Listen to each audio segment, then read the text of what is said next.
Ms. Tye, what brings you in today?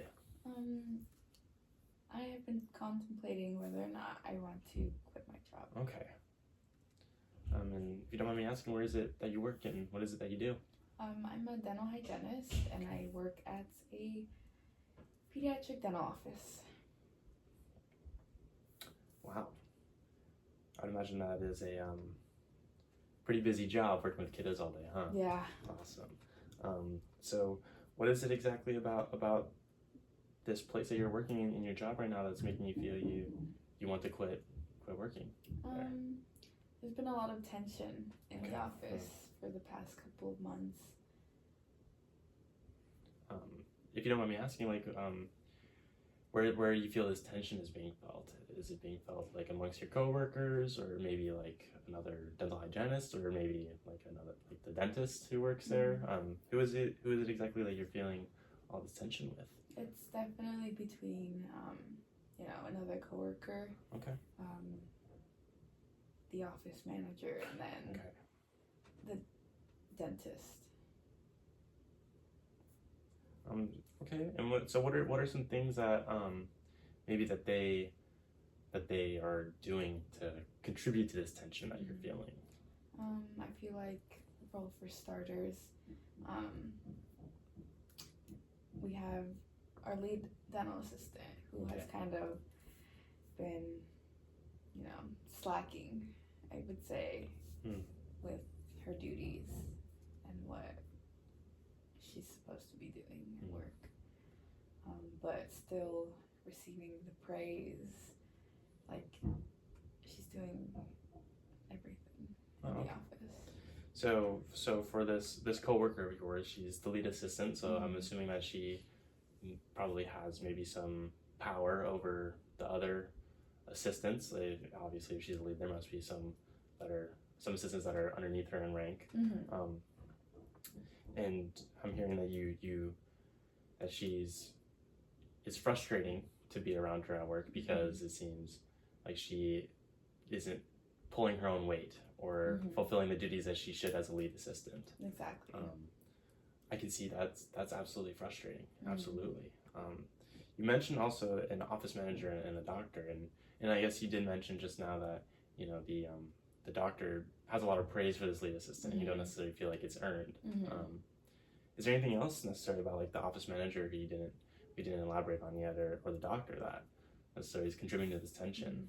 Well, it also ties in with the lead assistant. The office manager and the lead are kind of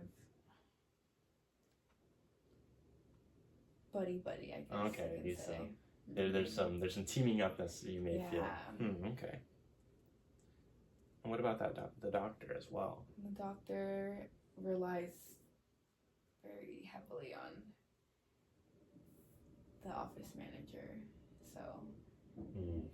So you feel maybe there's, if what you're saying, maybe that there's kind of a power dysmorphia that maybe necessarily like the office manager, lead assistant are being given maybe a little more leeway. Do you feel like this tension and the dynamic of these three, is it affecting your job in a serious way? I would imagine that it must if you're feeling like you're considering quitting this job, but I'd like to know maybe like what exactly is it that you're feeling from this relationship between these three individuals? Like how does that affect you on a day-to-day? Well, I mean, I have the other assistants coming to me kind of telling me how they feel, and it's a lot to take in. They feel worn out and don't really want to work anymore, and as a dental hygienist, like, I need my assistants. Absolutely. So if they don't want to work, it's kind of like makes my day-to-day at work even more difficult. Like you're put into a tough spot, maybe where you're trying to lead, but also you have another set of people who necessarily may be leading in a different direction from what you may think is in the best interest. Is that kind of what am I picking that up correctly? Yeah. Awesome. Yeah, I can see how that you may feel maybe like undervalued at this practice because of that, and I can see how that is absolutely frustrating, and that I'm sure that's difficult to go through on a day-to-day basis. So maybe let's talk about, you mentioned that you're feeling some motivation to quit this job. So let's say, like, just so I can kind of get a better idea, let's put that into like a scale of 1 to 10. 1 being like, I'm absolutely not motivated at all to leave this job. 10 being, I absolutely am motivated to leave this job. Where do you think you would fall on that scale of your motivation to quit? I think I'm like right at a 5, maybe even a 6. Okay, a 5 or a 6 on the 1 to 10 scale of motivation. Okay. So what exactly makes you feel that you sit at a 5 to 6 on the scale? Which is still generally kind of either way, right? So it seems like you're definitely at kind of a major decision-making point. Like, you're not entirely sure you're gonna quit yet. You're not entirely sure that you want to stay yet. So what puts you at a 5 to 6, like right in the middle, and not at like a 1 or a 2 or a 3 even? Well, it's hard to find a new job. Okay. That pays the same. But then also, I can only handle so much of the complaining. Absolutely. So I'm hearing that, if like the complaining aspect from, I'm assuming this is the lead assistant and the office manager. So maybe their dynamic heavily pushes you kind of onto that farther side of the scale at times, where you feel like, oh my god, I need to get out of here. But at the same time, it's a great job and you have the job, and going out and finding a way to change this job to a different practice, maybe it's scary and it's difficult, because that would be when you'd probably be unemployed, and then you'd have to go through an entire hiring process. And did you mention that the pay? Did I hear you mention something about pay? Yeah, and the pay might not be as good. Yeah, these are all very valid reasons to be right there in the middle. Absolutely. So let's say let's do another scale, 1 to 10, and this time let's talk about maybe your confidence on, let's say your confidence on where you're at for your motivation, right? So how confident are you? Let's talk about your confidence for things to get better. Let's do that. Because you've been there for 1 year and 2 months, right? And it's only been like this for 2 to 3 months, right? So you still have this whole year where I would assume things, I don't want to assume, but it's must not have been as bad as this. Am I correct in saying that? Yeah.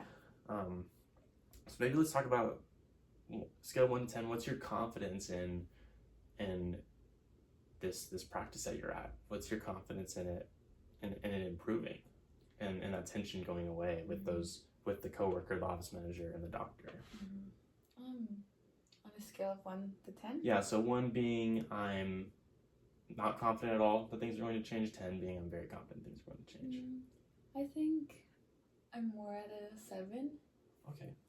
So we're a little more hopeful that things will change for the better in time.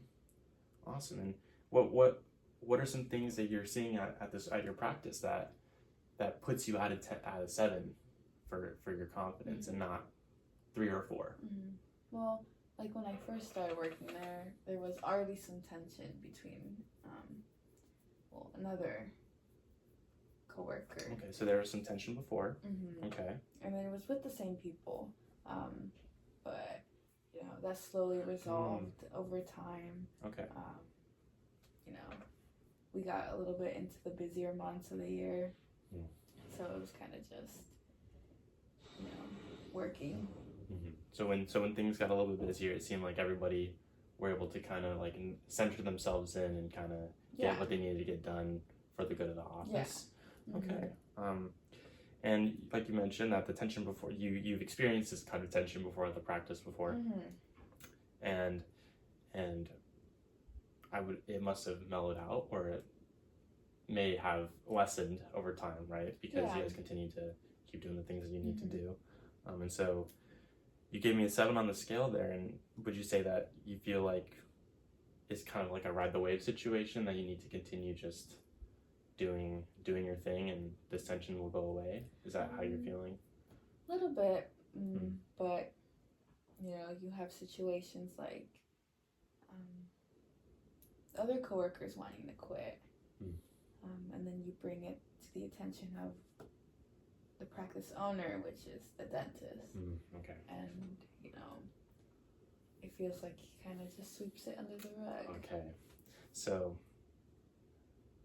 big deal here, right? You've actually you've gone to the doctor to voice the concerns about this tension, and then the tension before with certain groups of people that's happening. You said it's happening at the same time now with these people, and you've gone to the doctor for this, and you said it feels like it's being swept under the rug. Yeah. How does that make you feel? The doctor sweeping it under the rug makes me feel a little less motivated to do what I do. Absolutely. Right. Definitely makes me feel like the issues won't resolve. Okay, so you feel like issues aren't going to resolve. It maybe feels like a big blow to maybe your morale. Definitely. Absolutely. So clearly you're on the middle of the scale, like we said about on the motivation part, but you do feel like things might get better, and you feel confident that things will get better. Yeah.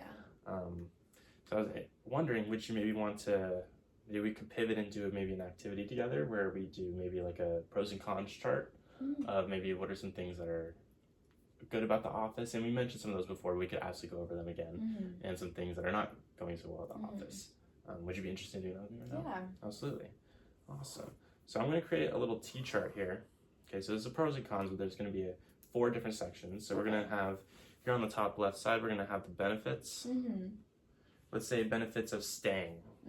Yeah, let's do benefits of staying at office. Okay.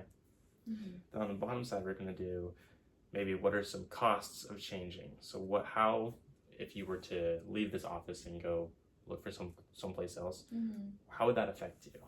Okay. What are some costs that would come along with that? We'll start with that for now. So let's start with this top part of the benefits of staying at the office. What are some things that you could share with me about job security? That's a big one, yes. What falls under that? How so? Great pay. Okay. You know, I know that I can get bills paid. That's a big one, yeah. And still have money left over. Oh, okay.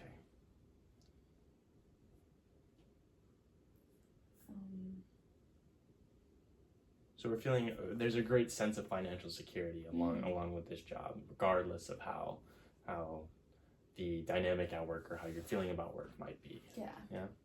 Is there anything else you want to fit inside those benefits of staying? My relationship with some of the coworkers. Okay. Do we have some good friendships in there? Definitely. Awesome. Okay. So we have good friends in the office as well. And to drop away from this really quick, I'm noticing that we had this first team of the coworker, the office manager, and the doctor, and then you're talking about how you're leading some of these other assistants, and I would assume those are probably, some of those assistants might be your friends. Yes. So are you feeling like there's maybe like this like power struggle between two opposing teams within the office? I think so.